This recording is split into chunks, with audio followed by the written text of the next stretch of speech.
Phone addiction எந்த அளவுக்கு ஆபத்தானது, ஃபோன் அடிக்ஷன் மூலமாக வரக்கூடிய ஆபத்துகள் என்ன, அதிலிருந்து எப்படி வெளியே வருவது? ஃபோன் அடிக்ஷன் எந்த அளவுக்கு ஆபத்தானது, ஃபோன் அடிக்ஷன் மூலமாக வரக்கூடிய பிரச்சனைகள் என்ன, அதுக்கான தீர்வு என்ன சொல்லி கேள்வி கேட்டேன். நான் முன்னாடியே 20 நிமிஷத்துக்கு ஒரு வீடியோ பேசியிருக்கேன். அந்த வீடியோ ஃபர்ஸ்ட் போய் பாருங்க, அதுக்கடுத்த இந்த வீடியோ பாருங்க, ரொம்ப யூஸ்ஃபுல்லாக இருக்கும். அது ஃபோன் அடிக்ஷன் எந்த அளவுக்கு மோசமானதுன்னா, கர்நாடகாவில் 15 வயசு பையன் ஒருத்தர் சூசைட் பண்ணிட்டான். எதனால சூசைட் பண்ணியிருக்கான் அவன்? அவங்க வீட்டில் உள்ளவங்க நீ ஃபோன் யூஸ் பண்ணக்கூடாது சொல்லி தடுத்துருக்காங்க. அந்த கோபத்தில் அந்த கடுப்பில் போய் தற்கொலை பண்ணிட்டான். ஜெய்ப்பூரில் 20 வயசு பையன் ஒருத்தன் தன்னுடைய பேரண்ட்ஸ், தன்னுடைய அப்பா அம்மாவையும் தன்னுடைய சகோதரியையும் கோடாலியாலேயே வெட்டி கொண்டிருக்கான். எதனாலனா இவன் 16 மணி நேரம் டெய்லி ஃபோன் யூஸ் பண்ணிட்டு இருந்திருக்கான். இப்போ வீட்டில் உள்ளவங்க தடுத்துருக்காங்க, நீ ஃபோன் யூஸ் பண்ணாத சொல்லி தடுத்துருக்காங்க. அந்த கோவத்திலேயே சொந்த சகோதரியை தன்னோட அப்பா அம்மா விட்டு கொண்டிருக்கான் 20 வயசு பையன். ஃபோன் எந்த அளவுக்கு அடிக்டிவானதை யோசிச்சுப்பாரு. இந்தியாவுடைய மிகப்பெரிய ஸ்டார்ட் அப் வச்சிருக்கக்கூடிய அனுபம் மிட்டல், ஷாதி.comனு சொல்லுவாங்களே, அதுக்கு சொந்தக்காரனாக இருக்கக்கூடிய அனுபம் மிட்டல் ஃபோன் அடிக்ஷனுக்கு ட்ரீட்மெண்ட் எடுத்துகிட்டு இருக்காரு. இப்போ இங்கே பிரச்சனை என்ன தெரியுமா? யார்கிட்ட காசு இருக்கோ அவங்க ஃபோன் அடிக்ஷனுக்கு ட்ரீட்மெண்ட் எடுத்துருவாங்க. யார்கிட்ட காசு இல்லையோ, இதை பற்றி உள்ள அவேர்னஸே இல்லையோ, அவங்க என்ன பண்ணுவாங்க? அவங்க அதே நோயில் அதே பாதிப்பில் இருந்துகிட்டே இருப்பாங்க. நீங்கள் புரிய வேண்டியது என்ன? ஃபோன் அடிக்ஷன் என்பது ட்ரீட்மெண்ட் எடுக்கிற அளவுக்கு ஆபத்தான ஒரு நோய்.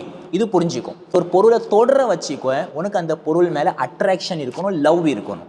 ஒரு எக்ஸாம்பிளுக்கு, பொண்டாட்டியை ஒருத்தன் தொடுறான், ஒய்ஃபை தொடுறான், பொண்டாட்டி மேலே அட்ராக்ஷன் இருக்குது. தன்னுடைய குழந்தைகளை அவன் தொடுறான், குழந்தைங்க மேலே லவ் இருக்குது, அட்ராக்ஷன் இருக்குது. அதே மாதிரி எந்த பொருள் ஒருத்தனுக்கு பிடிச்சிருக்கோ அந்த பொருளை தொட்டு பார்ப்பேன். நீ ஒரு கடைக்கு போகிற, ஒரு சட்டை உனக்கு பிடிச்சிருக்கு, தொட்டு பார்ப்பியா இல்லையா? ஒரு ஃபோன் பிடிச்சிருக்கு, ஃபோனை தொட்டு பார்ப்பியா இல்லையா? அப்போ எந்த பொருள் உனக்கு பிடிச்சிருக்கோ அந்த பொருளை டச் பண்ணுவேன். இப்போ நான் இந்த சர்வேக்கு வரவா, 59 ஆண்ட்ராய்டு யூசர்ஸை இந்த சர்வே எடுக்கிறவங்க அவங்களுடைய கண்டென்ட், அவங்களுடைய டேப், அவங்களோட டெக்ஸ்ட் எல்லாத்தையும் இவங்க ஃபாலோ பண்ணியிருக்காங்க. அந்த சர்வேல வரக்கூடிய ரிசல்ட் என்னன்னா, ஒவ்வொரு நார்மல் ஆண்ட்ராய்டு யூசர், ரொம்ப ஹெவி கிடையாது, நார்மலாக ஆண்ட்ராய்டு யூசர்ஸ் இருக்காங்களே, டெய்லி பேசிஸில் அவங்க தன்னுடைய ஃபோனை 2617 தடவைகள் தொடுறாங்க. அது ஹெவி யூசர்ஸாக இருக்காங்களே, இவங்க 5427 தடவைகள் டச் பண்ணுறாங்க. டச்சிங் இருக்க இந்த அளவுக்கு ஹெவியான டச்சிங், இது சாதாரணமாக ஒருத்தன் தன்னுடைய வைஃபை, தன்னுடைய பிள்ளைகளை தொடுறதை விட 10 மடங்கு அதிகம். இப்போ இதன் மூலமாக உனக்கு என்ன தெரியுது? ஆண்ட்ராய்டு மேலே ஒருத்தனுக்கு எந்த அளவுக்கு அட்ராக்ஷன், எந்த அளவுக்கு லவ் இருக்கோ ஃபோன் மேலே, அது 10 மடங்கு அதிகம். எதை விட? தன்னுடைய சொந்த உறவுகளை விட. இப்போ இது அடிக்ஷன் எவ்வளோ ஆபத்தானது. இதுக்கு ஒரு சர்வே உனக்கு நான் சொல்லியிருக்கேன். இந்தியாவுடைய இன்டர்நெட் யூசர்ஸ்லாம் இருக்கிறாங்களே, அவங்களோட எண்ணிக்கை எவ்வளோ தெரியுமா?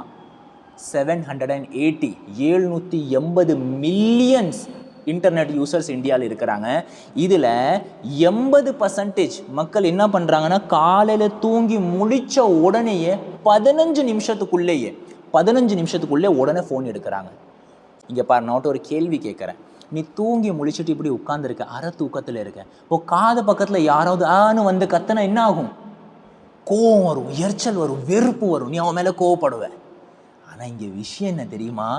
நீயே அந்த ஃபோனை எடுத்து நீ யூஸ் பண்ணும்போது அது யாரும் காது கிட்ட கத்துற மாதிரி தான் உனக்கு அதே அளவுக்கு ஸ்ட்ரெஸ்ஸை உண்டாக்கும். ஆனால் நீ ஒன்றும் பண்ண மாட்டேன்னு அதில் வரக்கூடிய கண்டென்ட் அட்ராக்டிவாக இருக்குது. இதெல்லாம் பிரச்சனை என்ன ஆகும் பாரு. பிரெயின் இருக்கா, அது தூங்கி முழிச்ச உடனே அது விழிப்பு நிலைக்கு வர்றதுக்கு குறைஞ்சது 15 நிமிஷமாவது ஆகும். முழு அவேர் ஆகிறதுக்கு 15 நிமிஷம் ஆகும். அந்த 15 நிமிஷத்தில் நார்மல் ஆக்டிவிட்டி முடிச்சுட்டு வாஷ்ரூம் போகிறது, ஃபேஸ் கழுவுறது, ப்ரஷ் பண்ணுறது, அது மாதிரி உன்னுடைய போர்வையெல்லாம் மடித்து வைக்கிறது, இந்த மாதிரி நார்மல் ஆக்டிவிட்டி தான் நீ பண்ணணும். ஆனால் எப்போ நீ இந்த பிரெயினுக்கு ஹைப்பர் ஆக்டிவிட்டி கொடுத்துட்டியோ, எக்ஸாம்பிளுக்கு யாரும் பக்கத்தில் கத்துற மாதிரி, உன்னை டிஸ்டர்ப் பண்ணுற மாதிரி, இந்த ஹைப்பர் ஆக்டிவிட்டி உன்னுடைய பிரெயினுக்கு சடன்லி இந்த 15 நிமிஷத்துக்குள்ளே போகுமோ, உன்னுடைய ஃபோக்கஸ் இருக்க அப்படியே லோ ஆயிரும், உன்னுடைய ஃபோக்கஸ் அப்படியே டவுன் ஆயிரும். நீ எதுலையுமே கவனம் செலுத்த முடியாது. இந்த நாள் உன்னுடைய ஃபோக்கஸோடைய பர்சன்டேஜ் 100 இருந்தால் அது சடன்லி இந்த ஒரே ஒரு செயல்னால, நீ காலையில் தூங்கி முடிச்சு ஃபஸ்ட்டு ஸ்டார்டிங் 15 மினிட்ஸில் நீ ஃபோன் யூஸ் பண்ணதுனால 50% வரைக்கும் சரி பாதியாக ட்ராப் ஆயிரும். யாரெல்லாம் 6 மணி நேரம் ஃபோன் யூஸ் பண்ணுறாங்களோ எல்லா பேருக்குமே நோமோஃபோபியா சொல்லி ஒரு நோய் இருக்குது. இதில் எதுக்கு சொல்கிறேன்னா, அடிக்ஷன் ஒரு நோய், இது தெரியறதுக்காக தான் நான் சொல்கிறேன். நோமோஃபோபியா நோய் என்னன்னா, ஒருத்தனுக்கு ஃபோன் இல்லை வச்சுக்கோ, அவனுக்கு அன்ஈஸியாயிரும். ஃபோன் இல்லைன்னா பதட்டமாக இருக்கும். நான் அடுத்து என்ன செய்கிறது சொல்லி கவலை அவனுக்கு ஏற்படும். அவனுக்கு ஒரு எரிச்சல் ஏற்படும், வெறுப்பு ஏற்படும். அந்த வெறுப்பில் அந்த கோபத்தில் அவன் முன்னாடி உள்ளவங்களை தாக்குறது கூட வாய்ப்பு இருக்குது. இதுக்கு பேர் தான் நோமோஃபோபியா. இந்தியாவில் இன்டர்நெட் யூசர்ஸ் 780 மில்லியன்ஸ் இருக்காங்க. அதில் மேக்ஸிமம் அவரேஜ் ஸ்க்ரீன் டைம் எவ்வளோ தெரியுமா? 7.5 மணி நேரம். 6 மணி நேரம் இருந்தாலே நோமோஃபோபியா நோய் இருக்க வாய்ப்பு இருக்குது. ஆனால் இங்கே 7.5 மணி நேரம் நம்ம ஆவரேஜாக ஃபோன் யூஸ் பண்ணிகிட்டு இருக்கோம். அப்போ கண்டிப்பாக ஆவரேஜாக எல்லா பேருக்குமே நோமோஃபோபியா இருக்குது. இந்த நோமோஃபோபியாவில் இருக்கிறவங்கள நம்பவே முடியாது. திடீர்னு இவங்க கோவப்படுவாங்க, திடீர்னு இவங்க எரிச்சல் படுவாங்க, இவங்களுடைய உணர்வுகள் இவங்க கண்ட்ரோல்லையே இருக்காது. திடீர்னு சிரிப்பாங்க, திடீர்னு யாரும் அடிக்கவும் வாய்ப்பு இருக்குது. இன்னொரு விஷயம், இந்த நோமோஃபோபியா உள்ளவங்க கொலை செய்கிறது கூட வாய்ப்பு இருக்குது. அவ்வளோ ஆபத்தான நோயை இங்கே எவரேஜாக எல்லா பேரும் வச்சுக்கிட்டு அசால்ட்டாக சுற்றிக்கிட்டே தெரியும். இவங்க ரிலேஷன்லாம் நல்லா இருக்குமா? இப்போ சொல்கிறோம் டிவோர்ஸ் ரேட் இருக்கா 80% ஆயிடுச்சு. ஏன் 80% ஆகக்கூடாது? எல்லாமே பார்க்குறோமே, கல்யாணம் யாரை முடிக்கிறோமோ அவங்கள்ட்ட காசு இருக்கா, அழகு இருக்கா பார்க்குறோமோ, அவங்களுக்கு நோமோஃபோபியா நோய் இருக்கா இல்லையான்னு பார்க்குறது கிடையாது.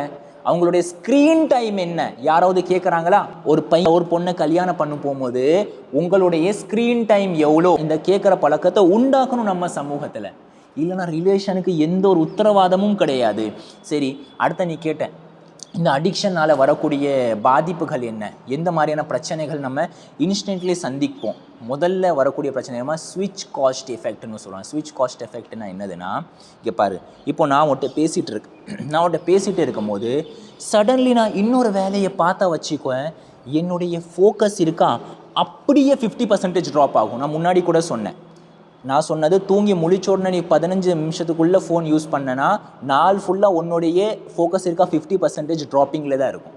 ஆனால் இங்கே நான் சொல்கிறது, நீ ஒரு வேலையை பார்த்துட்டே இருக்கேன், இந்த பார்த்துட்டு இருக்கும் போது கொஞ்சம் அந்த வேலையை நீ மாற்றிட்டு வச்சுக்கோ. உதாரணத்துக்கு நான் இங்கே படிச்சுட்டு இருக்கும்போது இந்த நோட்டை எடுத்து இங்கே வச்சேன், அவ்வளோதான், என்னுடைய ஃபோக்கஸ் இருக்கா 50% ட்ராப் ஆயிடுச்சு. அதே மாதிரி தான் நீ படிச்சுட்டே இருக்கும்போது, நீ ஏதாவது ஒரு வேலை பார்த்துட்டே இருக்கும்போது ஒவ்வொரு 2 நிமிஷத்தில் நீ ஃபோன் எடுத்து பார்த்துட்டு இருக்க. இதனால என்ன ஆகும்? உன்னுடைய ஸ்விட்ச் காஸ்ட் பாதிக்கும்.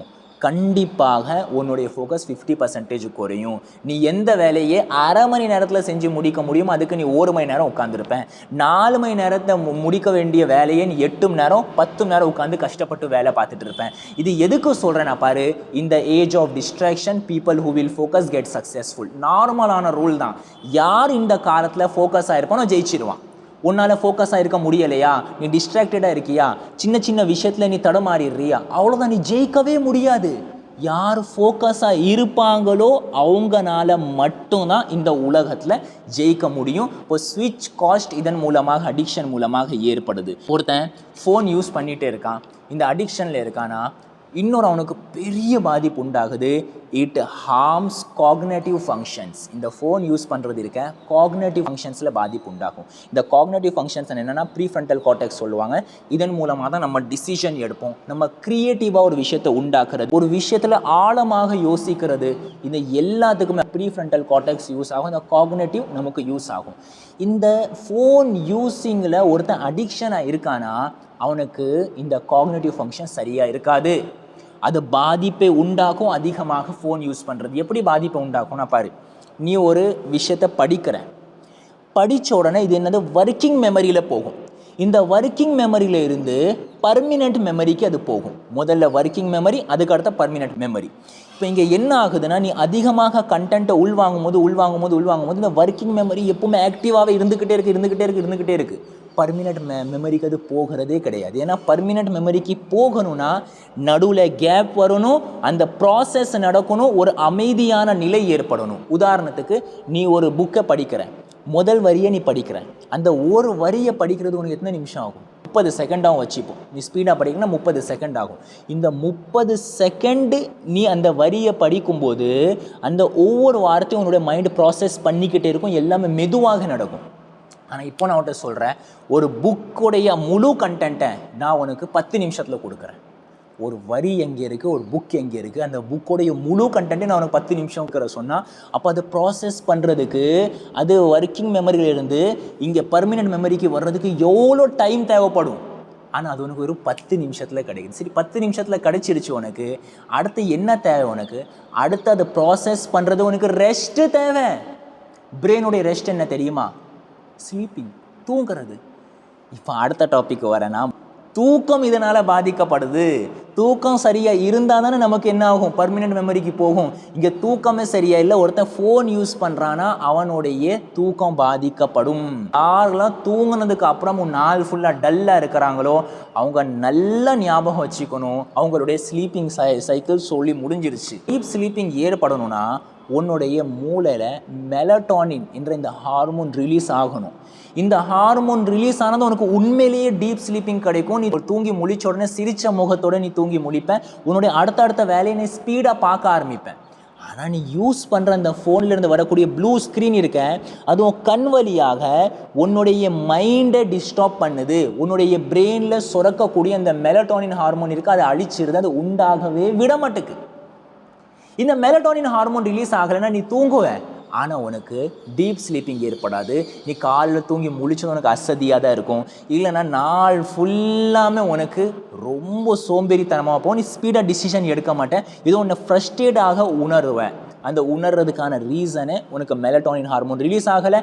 அது ரிலீஸ் ஆகாத காரணம் இந்த ஃபோன் தான். ஃபோன் மூலமாக உனக்கு ஸ்லீப்பிங் பாதிக்கப்படுது. அந்த ஸ்லீப்பிங் உனக்கு சரியாக இல்லை வச்சுக்கோவேன், உனக்கு பர்மனெண்ட் மெமரியில் எந்த ஒரு விஷயமும் சேவ் ஆகாது. அடுத்தது, எப்படி இதிலிருந்து வெளியே வர்றது? லாஸ் ஆஃப் மோஷன்ஸ் படிச்சிருக்கியா? இதை கண்டுபிடிச்சது இசாக் நியூட்டன். இதை கண்டுபிடிக்கும் போது இப்படி உட்கார்ந்து கவனிச்சுட்டே இருந்தார். அந்த சமயத்தில் அந்த ஆப்பிள் பழத்தை அவர் கவனிச்சிருக்கார். கீழே அந்த ஆப்பிள் பழம் விழும்போது நியூட்டன் என்ன யோசிச்சுட்டு இருந்தார் சொல்லு? எதுவுமே யோசிக்கலை. அவர் சும்மா அமைதியாக உட்கார்ந்துருந்தார். போரிங்காக எல்லாம் சுற்றி இருக்கிற விஷயத்தை கவனிச்சுட்டு அப்சர்வ் பண்ணிக்கிட்டு உட்கார்ந்துருந்தார். Observation is a meditation. ஞாபகம் வச்சுக்கோ, ஆப்சர்வேஷன் பண்ணுறது இருக்க சுற்றி இருக்கிற விஷயங்களை உள்வாங்கிறது இது ஒரு மெடிடேஷன். இதை நீ பண்ண ஆரம்பிச்சிட்டேன்னா நீனும் புதிய விஷயங்களை கண்டுபிடிக்க ஆரம்பிப்பேன். உன்னை சுற்றி என்ன பேர் நிற்கிறாங்க, யார் என்ன பண்ணுறாங்க, யார் எதை பேசுகிறாங்க, சுற்றி என்ன நடந்துக்கிட்டே இருக்குது, உடனே இதை நீ கவனிக்க ஆரம்பிச்சிட்டேன்னா நீ ஃபோனில் இருந்து ப்ரெசன்ஸ் ஆஃப் மூமெண்ட்டுக்கு வந்துடுவேன். இப்படியே நீ இருந்துகிட்டே இருந்தா வச்சுக்க, தொடர்ந்து உன்னுடைய அடிக்ஷன் இருக்கா குறைஞ்சிக்கிட்டே வரும். இது முதலாவது. ரெண்டாவது விஷயம் என்னென்னா, போரிங்காக இரு. எல்லா சமயத்துலேயுமே ஏதாவது ஒன்று கண்டென்ட்டை கன்சியூம் பண்ணிக்கிட்டே இருக்கணும் அப்படிலாம் ஒரு அவசியமும் கிடையாது. தனியாக உட்காரு, போரிங்காக இரு. நீ போரிங்காக இருக்கிறத அதை என்ஜாய் பண்ணு. உனக்கு வெறுப்பாக தான் இருக்கும். தனியாக உட்காந்தால உடனே ஃபோன் எடுக்கணும் உனக்கு தோணும், எடுக்காமல் அப்படியே அந்த போர்டம் கூடயே உட்காரு. Sit with the boredom. இது ரொம்ப முக்கியமானது. தனியாகவே உட்காரு. ஃபோன் உனக்கு தேவை கிடையாது. எப்போ உனக்கு ஃபோன் உடனே எடுக்கணும் தோணுதோ ஃபோன் எடுக்காத. ஃபோனை கண்ணு முன்னாடியே வைக்காத. எந்த அளவுக்கு நீ உன் கூடயே டைம் ஸ்பெண்ட் பண்ணுவியோ, இந்த போர்டமே நீ எம்ப்ரேஸ் பண்ணுவியோ, அந்த அளவுக்கு இந்த அடிக்ஷன்லேருந்து நீ வெளியே வருவேன். இது ஒன்று முடிஞ்சிருச்சா? அடுத்த கடைசியாக ஒன்று சொல்கிறேன், create internet zone. Internet use பண்ணுறதுக்கான ஒரு ஜோனை நீ உண்டாக்கு. இந்த நேரத்தில் மட்டும்தான் நான் இன்டர்நெட்டை யூஸ் பண்ணுவேன். மிச்சம் உள்ள எல்லா நேரத்துலையுமே நீ வேலை பாரு, எல்லா நேரத்தில் நீ படிச்சுட்டே இரு. ஆனால் இந்த நேரத்தில் மட்டும்தான் நான் அதை நீ ஃபிக்ஸ் பண்ணணும். உதாரணத்துக்கு மதியம் 3 மணிலேருந்து நைட்டு ஒரு 7 மணி வரைக்கும், இதுக்கு மத்தியில் தான் நான் இன்டர்நெட்டை யூஸ் பண்ணுவேன். இடையில நான் இன்டர்நெட் யூஸ் பண்ணவே மாட்டேன் அப்படி சொல்லி ஃபிக்ஸ் பண்ணு. இந்த இன்டர்நெட் ஜோனில் நீ இருக்கும்போது மட்டும்தான் நீ மற்றவங்கள்ட்ட பேசணும், ஃபோன் யூஸ் பண்ணணும், கண்டென்ட்டை கன்சியூம் பண்ணணும். மிச்சம் உள்ள எல்லா நேரத்துலையுமே ஃபோனை பக்கத்துலேயே இருக்கக்கூடாது. இதோட பெஸ்ட் ஆப்ஷன் நான் உனக்கு சொல்கிறேன், ஒரு சாதா ஃபோன் வாங்கிக்கோ, பட்டன் ஃபோன் ஒன்று வாங்கி வச்சுக்கோ. யாராவது உன் கூட இருக்கிறவங்க ரொம்ப க்ளோஸ் ஆனவங்க அவங்களுக்கு அந்த பட்டன் ஃபோனில் இருக்கிற நம்பரை கொடுத்துரு. இதன் மூலமாக உனக்கு இன்டர்நெட் ஜோனில் நீ தானாக போயிடுவேன். குறிப்பிட்ட நேரத்தில் மட்டும்தான் உன்னால் இன்டர்நெட்டை யூஸ் பண்ண முடியும். இந்த வீடியோவில் நம்ம என்ன பார்த்துருக்கோம், ஃபோன் அடிக்ஷன் எந்த அளவுக்கு ஆபத்தானது, அதுக்கு அடுத்தது ஃபோன் அடிக்ஷன் மூலமாக வரக்கூடிய விளைவுகள் என்ன, அதிலிருந்து வெளியே வர்றதுக்கான முறைகள் என்ன. முதல்ல நீ சுற்றி இருக்கிற விஷயங்களை கவனிக்க ஆரம்பி, போர்டமை எம்ப்ரேஸ் பண்ணு, அடுத்த இன்டர்நெட் ஜோனை உண்டாக்கு. இந்த 3 விஷயங்களை மட்டும் நீ கடைப்பிடிச்சா போதும், கண்டிப்பாக நீ இந்த ஃபோன் அடிக்ஷன்லேருந்து வெளியே வந்துடுவேன்.